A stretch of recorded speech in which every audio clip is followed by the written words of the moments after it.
quero ler o verso bíblico que nos servirá de base, de maneira inicial, àquilo que nós vamos falar da parte do Senhor. Salmo 147, verso de número 3. É o texto escolhido para nós ministrarmos nessa noite a palavra do Senhor aos nossos corações. Salmos 147, verso de número 3. Você pode acompanhar na projeção a leitura do texto, que diz assim: Ele sara os que têm o coração quebrantado e trata das feridas deles. Você consegue ler junto comigo? Vamos lá, todo mundo junto?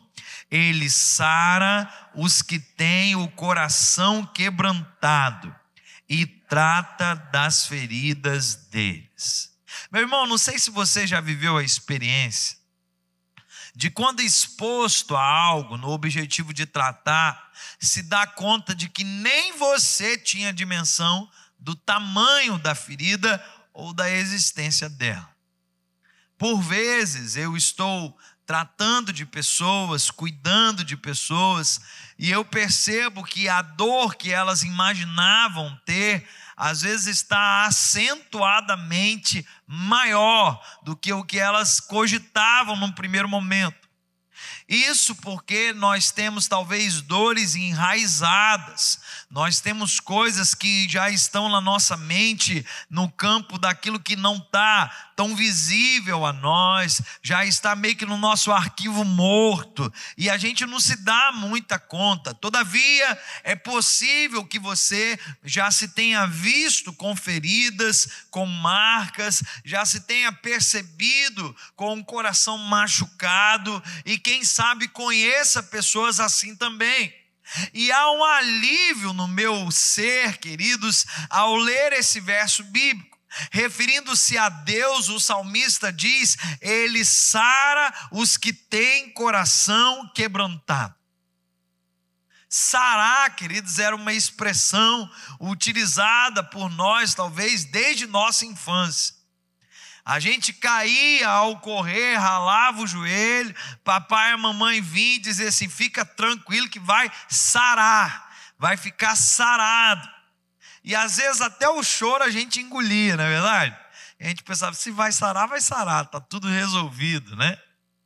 Mas quem viverá a experiência de ser sarado, precisa admitir que hoje encontra-se em ferida. Ninguém que viverá a cura, viverá sem que tenha um motivo de ser curado. Ninguém que viverá a ligadura, a restauração de uma ferida, viverá sem que antes essa ferida tenha ocorrido. Ah, pastor, isso é óbvio. Sim, só que quando nós ministramos e dizemos para as pessoas: você e eu precisamos de cura, alguns imaginam, não, está tudo resolvido. Queridos, nós precisamos olhar, quem sabe algumas feridinhas escondidas por debaixo de alguns band-aids, de algumas estruturas que na verdade não resolvem a nossa dor.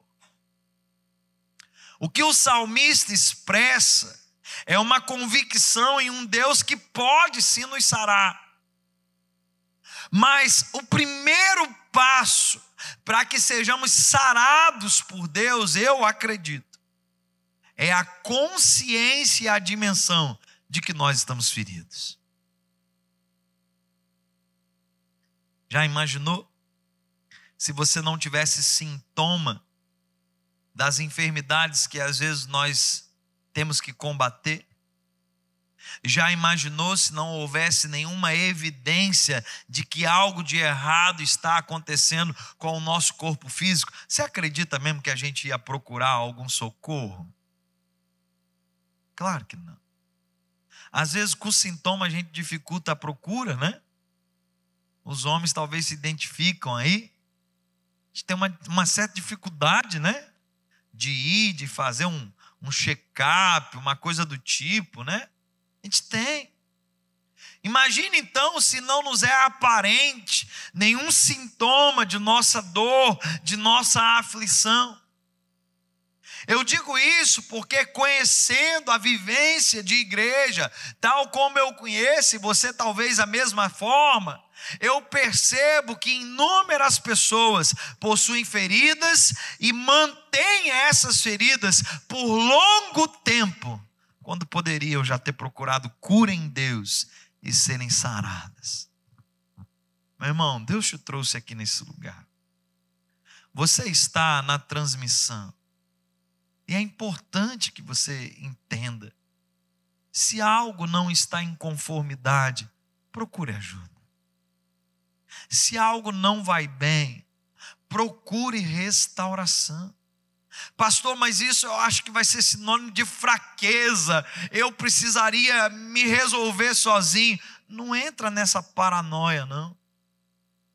Tem muita gente que tem um fator de dificuldade maior ao imaginar que precisará buscar auxílio, precisará buscar apoio, e objetivando não fazer isso, não se abrir, não compartilhar, vai nutrindo aquela dor de forma a cada vez a aumentar dentro de si. Isso não faz bem, queridos. Eu acredito que o salmista entendeu quando ele disse: ele sara os que têm o coração quebrantado e trata das feridas deles. Você já tomou posse do conhecimento de que ele tem poder para sarar, amém? Já tomou consciência que sarar só será uma realidade para aquele que hoje está ferido. Mas agora eu quero caminhar no verso. Porque o verso nos mostra uma condição pela qual a pessoa ferida poderá ser sarada. E ela diz como deverá estar essa pessoa, quando o verso nos informa que ele sara os que têm o coração quebrantado. Talvez você imagine que coração quebrantado está diretamente relacionado à ferida cometida. A gente não fala assim, quando alguém fere, a gente fala: meu coração, né? Machucou meu coração, quebrou meu coração. E aí a gente usa palavras desse jeito. Mas não. Coração quebrantado aqui é uma condição do servo diante de Deus. Não tem a ver com a ferida causada por outrem. Não tem a ver com uma intervenção alheia. Tem a ver com uma forma que eu me prostro diante do Senhor. E daqui a pouco, queridos, nós vamos caminhar um pouco mais nessa ministração e entender algumas coisas de maneira mais profunda, mas é importante que você saiba que com um coração altivo, com o nariz empinado, achando autossuficiente, você não encontrará cura para o seu coração ferido. A gente precisa de verdade baixar a guarda.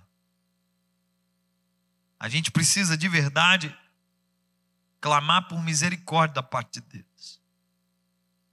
Pedir ao Senhor, como na canção já cantamos, que o Senhor venha e faça essa diferença em nós, porque sem Ele, queridos, nós não conseguiremos. Ele sara os que têm o coração quebrantado e trata das feridas deles. Quando a gente lê a passagem que fala do bom samaritano, a parábola do bom samaritano, a gente tem uma ideia melhor do que é tratar feridas. Diz aquele texto que passa 2 religiosos antes que venha o bom samaritano. E todos os 3 haviam visto uma pessoa que ao lado, à margem da estrada, estava lá tendo sofrido já uma série de coisas e estava machucada, ferida. Ainda que os 2 primeiros passam de largo e não se atentam para a necessidade ou não se movem em direção de ajudar, o bom samaritano, ele para, ele pega, ele põe azeite naquelas feridas e depois ele sente uma necessidade de levar para um lugar que tem uma estrutura melhor e ainda diz assim: eu vou viajar, mas volto. Se porventura alguma coisa a mais, alguma despesa que não esteja suprida nesse momento vier a ser uma realidade, eu suprirei elas também. E ele segue a viagem. Quando eu vejo uma leitura como essa, eu ponho em paralelo com aquilo que o verso que nós lemos agora em Salmo nos diz. Ele trata as nossas feridas. Preste atenção em mim. Tem gente que está sentindo a dor há tanto tempo, mas gostaria que a cura fosse no estalar de dedos. Meu irmão, cura, na maioria das vezes, é processo. Cura, na maioria das vezes, leva tempo. Pastor, o senhor deixa de acreditar de que é possível que Deus milagrosamente cure alguém, sare alguém, apague totalmente a mágoa, a ofensa, a afronta? Não, queridos. Eu acredito triunfantemente que Deus pode fazer isso num piscar de olhos. Mas eu sei também que a maioria das vezes o que ocorre é um processo inverso.